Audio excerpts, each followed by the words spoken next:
Chers amis, bonjour, ou plutôt bonsoir, puisque c'est la nuit de la philosophie. Il faut d'abord que je vous envoie mon salut fraternel depuis l'université de Columbia, où je me trouve en ce moment.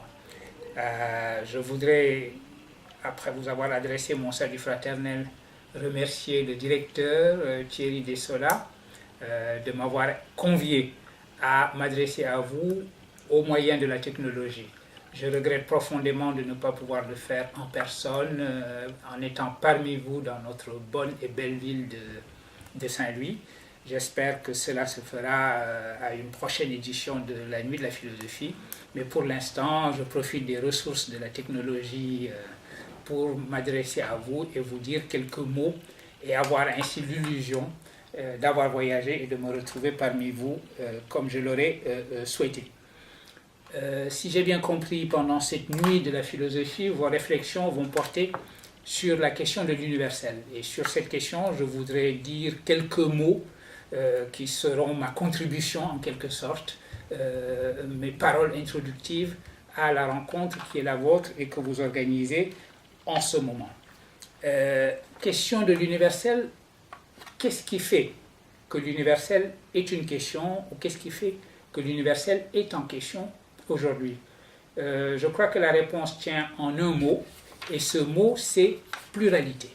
L'universel est une question parce que le monde dans lequel nous vivons est un monde pluriel. C'est le pluriel des cultures, c'est le pluriel des langues.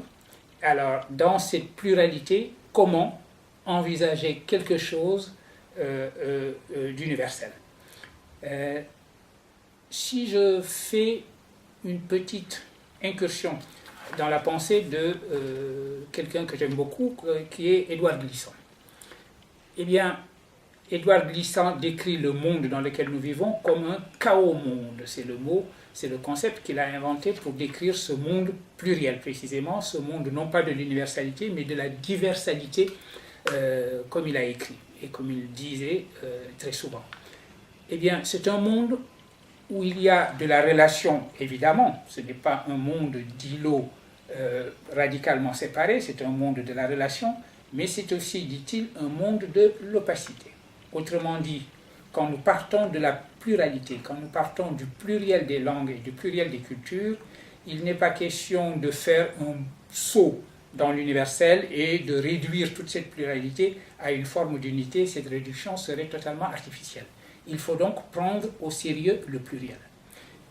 Qu'est-ce que cela veut dire? Si on prend au sérieux le pluriel, est-ce que nous pouvons véritablement avoir la possibilité à ce moment-là d'énoncer quoi que ce soit d'universel, c'est-à-dire d'avoir des paroles qui pourront circuler librement d'un contexte à un autre? En effet, si nous avons un monde du pluriel, nous pouvons craindre d'avoir un monde également fragmenté où il n'y aura plus aucune signification qui pourra valoir d'un contexte à un autre. Voilà une des difficultés que l'on rencontre lorsqu'on pose la question du pluriel dans un monde, lorsqu'on pose la question de l'universel dans un monde du pluriel. Eh bien, nous sommes un certain nombre d'amis, de philosophes, qui travaillons ensemble autour de la notion de traduction.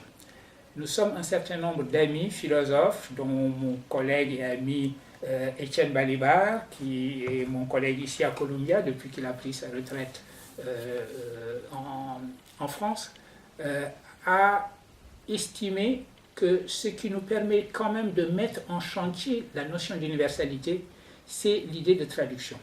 L'idée est très simple, c'est celle-ci. Ce qui met en contact les langues, ce qui fait que la pluralité n'est pas enfermement du chacun chez soi, clôture sur soi, mais au contraire rencontre et mutualité, c'est la traduction. La traduction, c'est ce qui met en contact des langues, ce qui crée de la réciprocité, ce qui crée de l'échange. Autrement dit, nous pouvons, grâce à la traduction, avoir des énoncés qui auront une visée universelle. Prenons un autre exemple, j'ai parlé tout à l'heure d'Édouard Glissant, je parle maintenant du philosophe, de l'écrivain et penseur kényan, Ngugi wa Thiong'o. On le sait, Ngugi est celui qui a poussé jusqu'au bout l'exigence du pluriel des langues, l'exigence que les langues africaines en particulier deviennent des langues de la création, deviennent des langues de la pensée scientifique, et c'est la raison pour laquelle il a décidé à un moment donné de ne plus écrire qu'en kikuyu. Mais en même temps, et cet autre versant de la démarche de Ngugi, on l'ignore souvent, en même temps, Ngugi a insisté sur le fait que la traduction est la langue des langues. Il écrit dans un de ses derniers ouvrages que la langue des langues, si on veut chercher une langue universelle qui soit au-dessus du pluriel des langues, eh bien cette langue, c'est la traduction.